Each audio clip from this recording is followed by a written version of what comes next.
Hello friends, welcome to Sai Kiruba's kitchen.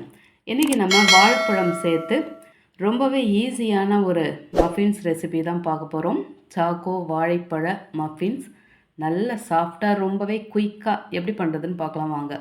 First நம்ம இந்த muffins பண்ணுறதுக்கு ட்ரை இன்க்ரீடியண்ட் எல்லாம் மிக்ஸ் பண்ணி எடுத்துக்கலாம். ஒரு பவுலில் ஒரு ஜல்லடை வச்சு அதில் 1.5 கப்பு மைதா மாவு, 1/4 cup cocoa powder, 1/2 spoon baking powder, 1/4 spoon baking soda, 2 pinch உப்பு சேர்த்து எல்லாத்தையும் நல்லா ஜலிச்சு விட்டுருவோம்.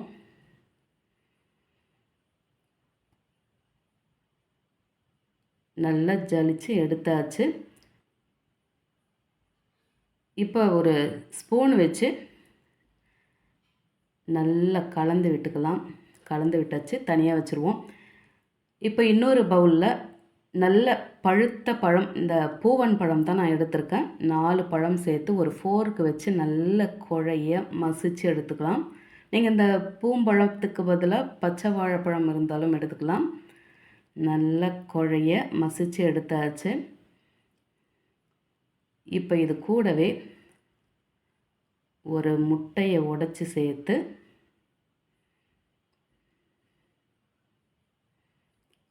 அரை கப்பு ப்ரௌன் சுகரை பவுட்ரு பண்ணி சேர்த்து லாஸ்ட்டாக 1/4 கப்பு ரீஃபண்ட் ஆயில் சேர்த்து ஒரு விஸ்க் வச்சு இப்போ எல்லாத்தையும் நல்லா கலந்து மிக்ஸ் பண்ணி எடுத்துருவோம். உங்களுக்கு முட்டை சேர்க்க விருப்பம் இல்லைனாக்கா நீங்கள் அரை கப்பு போல் தயிர் கூட சேர்த்துக்கலாம். இப்போ எல்லாத்தையும் நல்லா கலந்து எடுத்தாச்சு. இதில் 1 ஸ்பூன் வனிலா எசன்ஸ் சேர்த்து நாம் மிக்ஸ் பண்ணி வச்சுருக்க அந்த ட்ரை இன்க்ரீடியன்ட்ஸ் எல்லாம் ஒன்றா சேர்த்துட்டு இப்போ ஒரு ஸ்பேட்டுலா வச்சு நல்லா கலந்து எடுத்துக்கலாம். இது நம்ம வழக்கமாக அந்த மஃபின்ஸ்க்கு மிக்ஸ் பண்ணி எடுக்கிற பேட்டர் மாதிரி எடுக்க போகிறது கிடையாது. கொஞ்சம் கெட்டியாக தான் எடுக்க போகிறேன்.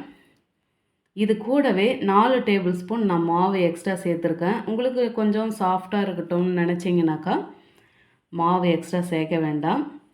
இதே அளவில் கலந்து விட்டுக்கலாம். இதுக்கு எக்ஸ்ட்ரா பால் எதுவும் நம்ம சேர்க்கலை. அந்த வாழைப்பழம், அந்த முட்டை, சர்க்கரை, எண்ணெயோடு சரி. இங்கே மஃபின்ஸ் மோல்டு ரெடியாக இருக்குது. அதில் இந்த பேட்டரை தேவையான அளவு சேர்த்து வழக்கம் போல் நம்மளோட கடாயை 10 நிமிஷம் ப்ரீ ஹீட் பண்ணியாச்சு. அதில் இந்த மஃபின் கப்பெல்லாம் வச்சுட்டு இதை 30லேருந்து 35 நிமிஷத்துக்கு ஸ்லோவில் வச்சு வேக வச்சு எடுத்துக்கலாம். இந்த பாருங்கள், சூப்பராக வெந்து வந்தாச்சு. இப்போ கத்தியை விட்டு பார்ப்போம். இது பாருங்கள், ஒட்டவே இல்லை. இப்போ வெளியெடுத்து ஆறின பிறகு அதில் இருக்க அந்த பேப்பர் எல்லாத்தையும் ரிமூவ் பண்ணிவிட்டு பார்க்கலாம். இந்த பாருங்கள், எவ்வளோ சூப்பராக நம்மளோட சாக்கோ வாழைப்பழ மஃபின்ஸ் ரொம்ப ரொம்ப குயிக்காக நம்ம வழக்கமாக பண்ணுற கேக்குக்கு ஆகிற டைமை விட இந்த மஃபின்ஸ் பண்ணுற டைம் ரொம்பவே குறைச்சல் தான் சொல்லணும். இப்போ ப்ளெயினாக இருக்குது. அதுக்கு மேலே பவுடர் பண்ண சுகரை அப்படியே கொஞ்சமாக நம்ம ஸ்ப்ரிங்கிள் பண்ணி விட்டுக்கலாம். பார்க்க அழகாக இருக்கும். இந்த சர்க்கரை அளவு பார்த்திங்கனாக்கா ரொம்ப பாதி சர்க்கரை தான். உங்களுக்கு இது போதலைனாக்கா இன்னும் கூட கொஞ்சம் போல், அதாவது 3/4 கப்பு சர்க்கரையை பவுட்ரு பண்ணி கூட நீங்கள் சேர்த்துக்கலாம். இது பாருங்கள் எப்படி இருக்குதுன்னு எடுத்து பார்ப்போம். நம்ம எக்ஸ்ட்ரா மாவு சேர்த்ததால் அந்த சாஃப்ட்னஸ்க்கு பஞ்சம் கிடையாது. நல்ல சாஃப்டாகவே இருக்குது. இது பாருங்கள், கொஞ்சம் கூட திகட்டவே இல்லை.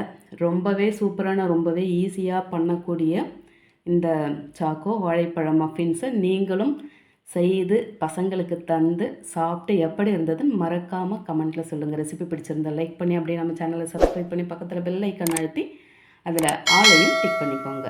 தேங்க்ஸ் ஃபார் வாட்சிங்.